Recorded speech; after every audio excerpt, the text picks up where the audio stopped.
In today's video, I'm going to tell you how you can get your Ram 1500 to run 11s without boost.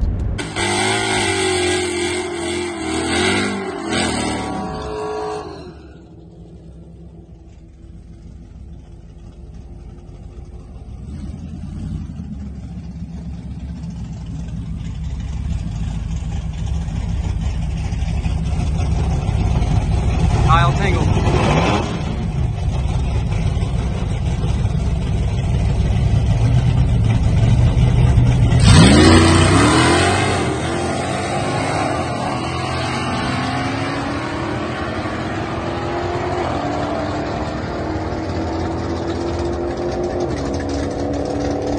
$11.95.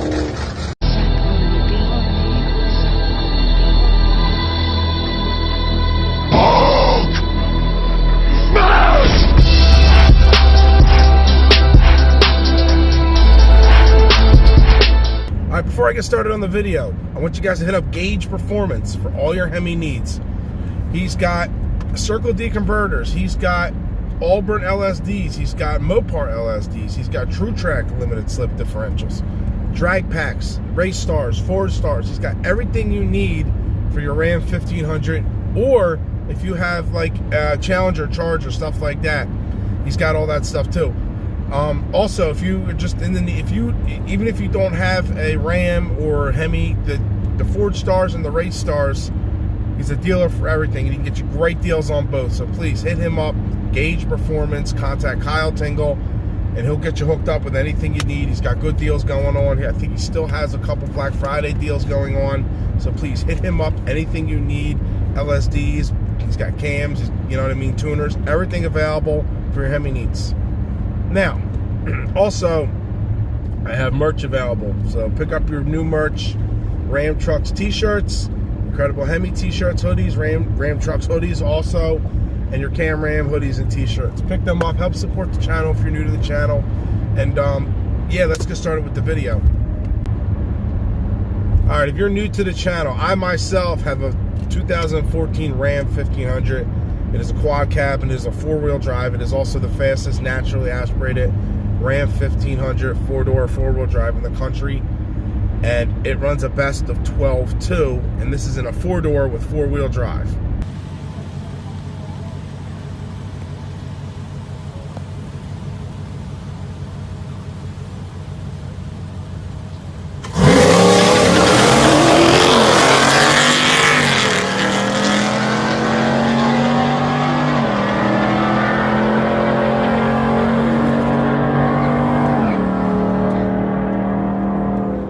The reason I wanted to make this video is because another Ram has actually ran 11s, and that's actually the 7th Ram that is actually broken into the 11s, and a lot of them have done it very recently, and a lot of them have done it without max effort, which means they're not maxing out everything they can do, and they're still breaking into the 11s pretty easily with the modifications that I'm going to list that can easily help you get into the 11s as long as you put the effort in. Now, I know a bunch of guys that actually have gone into the 11s.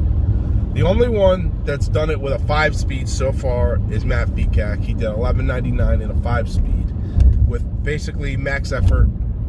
And the only one that actually has done it with just bolt-ons without all the other modifications is Kyle Tingle. He did it with just bolt-ons and without the max effort that everyone else has done. So I'm going to explain to you what these guys have done, the amount of prep that they have done, and everything that is needed to get into the 11s. And yes, it can be done also in a four-door. Now, nobody's actually done 11s NA in a four-door in a 5.7. It has not been done yet. The closest that has been done is a 12.1 by Jay Greene. He's done it in a two-door, a quad cab, two-wheel drive.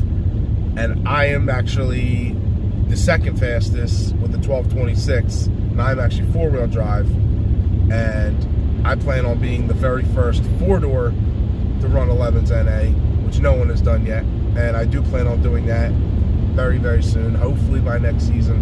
I do have some things coming, but that's near who is there. So yes, there's been 7 guys that have run 11s NA, and they're just more and more are going to do it too, and they're going to go deeper into the 11s. the fastest overall NA 5.7 so far. There's two. I'm going to say two. For the quarter mile, it's actually Sean Powell.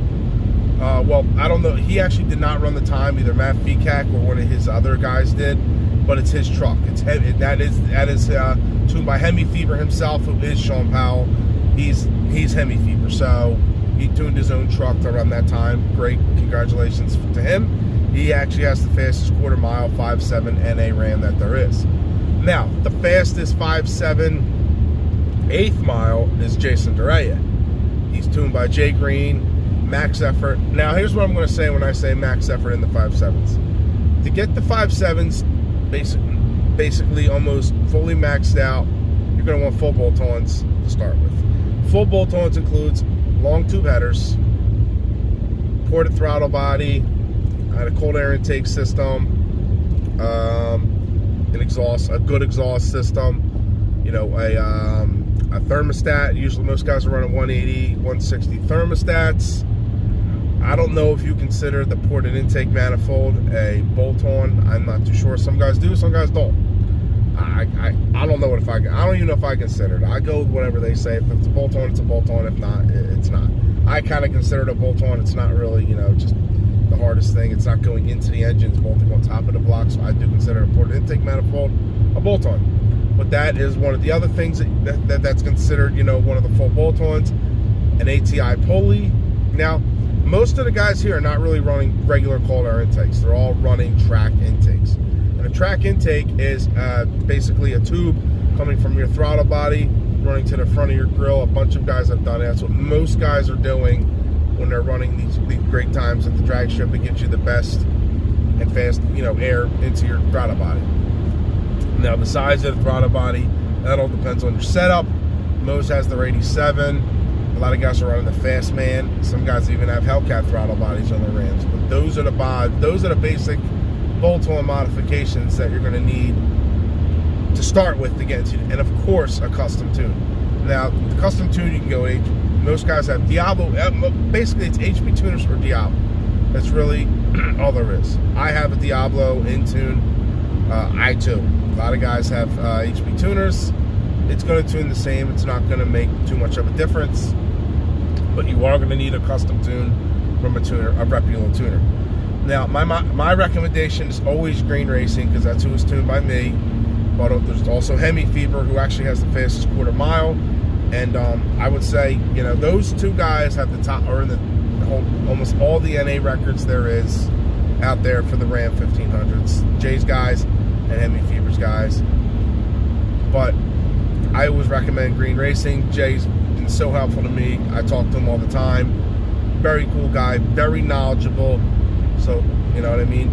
That's my recommendation. I can say Greene Racing's my recommendation for getting your custom tune. All right. Also, besides the full bolt-ons, you're going to need some kind of camshaft. Now, the best cams for these trucks are all comp cams. Jay Greene has all custom grinds, different setups for all your different needs. And Most Performance also has a bunch of different custom grinds for all your performance needs. So you're going to want some kind of cam to help push with the break into the to the 11 seconds. You're going to want that and your full bolt-ons to get your max potential out of your vehicle. So also you're going to want, the bigger the cam, you're also going to want some kind of torque converter. You just don't want to like slap something, you know, whatever on there, a big cam in there, and all of a sudden it's hard to get off the line because you have no bottom end torque, because all your torque is now all your power is now top end. So yeah, you're going to want a torque converter. So far you got full bolt-ons, some kind of cam, and a torque converter. Now, ported heads. Yes, it is going to help you more if you also have the right cam to match your ported heads. So that's the other thing. Ported heads is what a lot of these other guys, some of the guys are running them, some of them are not. So the guys that are deep into the 11s, the deeper 11s, they all have ported heads. The guys that are just 11.9, they're basically full bolt-on cam and full bolt-ons cam and torque converter. Also, one of the things that most people don't understand is prep. prep. A lot of guys don't like the prep. Nobody wants the prep. I didn't even like the prep. I like the prep now because it does. Why not get some free tenths out of the quarter mile when you go to the drag strip? Why not? You know what I mean? Which is basically removing weight to get you faster and lighter.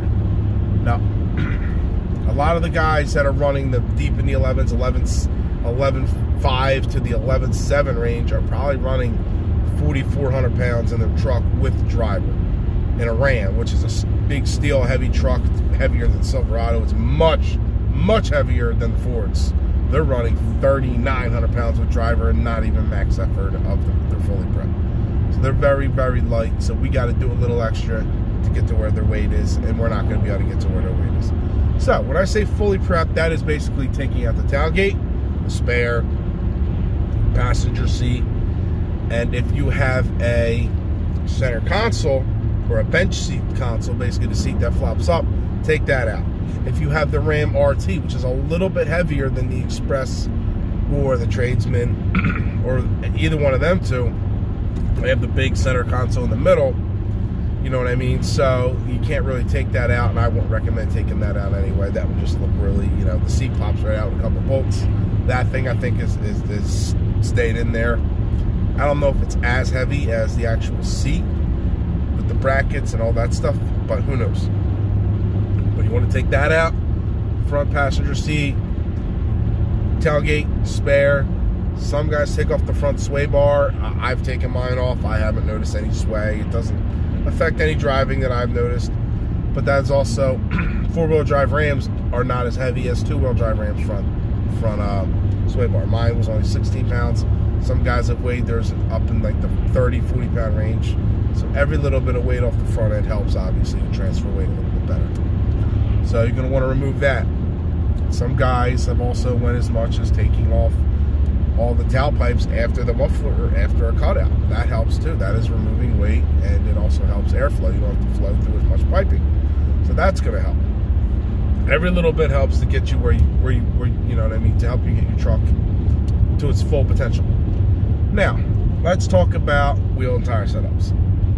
Now, Kyle, my man Kyle Tingle alone has, he just got front skinnies. And he usually just runs, well, I usually run OEM 17s, 225, 60, 17s up front, and Hoosier slicks in the rear. Now, your rear tires, that all depends on what you like, you know what I mean? I've went through M&H's. I also had Mickey Thompson, ET Street Art bias ply, and now I'm on the Hoosiers. And so far, the Hoosiers are by far the stickiest tire. By far the stickiest tire over the ET Street R's bias ply. Now, the ET Street R Radial is a great tire and all. A lot of guys run them on some stupid fast cars, but the way they run on a truck may be a little different. Some guys have had great luck. I didn't want to do that. I wanted to go right to another bias ply. I like the bias ply, especially for a big stall. It helps you grip, it helps you get off the line, and I have no issues at all. Also, I don't lose top end on a bias ply, so that's in the trucks. And I know a couple other guys that have not lost any top end in a bias ply with their truck. So, but my man Kyle Tingle, he's the one who's told me to go with Hoosier Slicks. Also, is Jay Greene, and also Kyle. Kyle's got a very fast truck. He hasn't really maxed out his full potential. He's having a lot of traction issues. So when he's done, I think he easily has potential to beat Sean's record, which I think is 11.4. But I haven't really seen it. I think Matt Vermose posted it one time. I think it's an 11.4. I don't think he posted it really anywhere else to really put it on the board of who's the fastest. And a lot of guys also have only run 8th mile, especially out in Texas. So there's a lot of fast 8th mile trucks that possibly could equivalent. So I hope I'm saying this right. Equivalent to running 11s. So that's the other thing. A lot of guys don't want to run it, but that's what you basically need to get your truck to run 11s. You know what I mean? You want the full bolt-ons, cam, converter, possibly ported heads. A lot of guys have done it without it. It's not necessarily, but if you get the right cam heads combo, especially with the converter, you're going to actually go faster and deeper, and you want to prep. It is possible to possibly break the 11s on a drag setup without fully prepping. It probably can be done. But why not fully prep and get an even faster and better time? That's my recommendation. You know what I mean? My truck is not in the 11s yet. I have a 4-door, 4-wheel drive truck. It's getting there.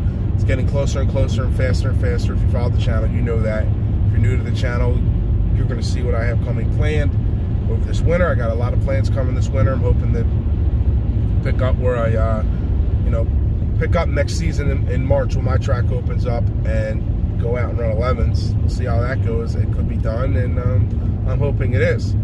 But yeah, that's how you get your truck to run 11s without a supercharger. It is going to take some mods, but a lot of guys that you just throw on a blower don't even, you know what I mean, just throw just the supercharger on, is most likely not going to run 11s. You're most likely going to run mid to high 12s. That's, you know what I mean. Some guys, good driver, maybe on a tire, you can run a low 12. It is possible, but doing an NA is always more impressive in my opinion. To go out and run an 11 second quarter mile NA, especially in a vehicle, a very heavy vehicle.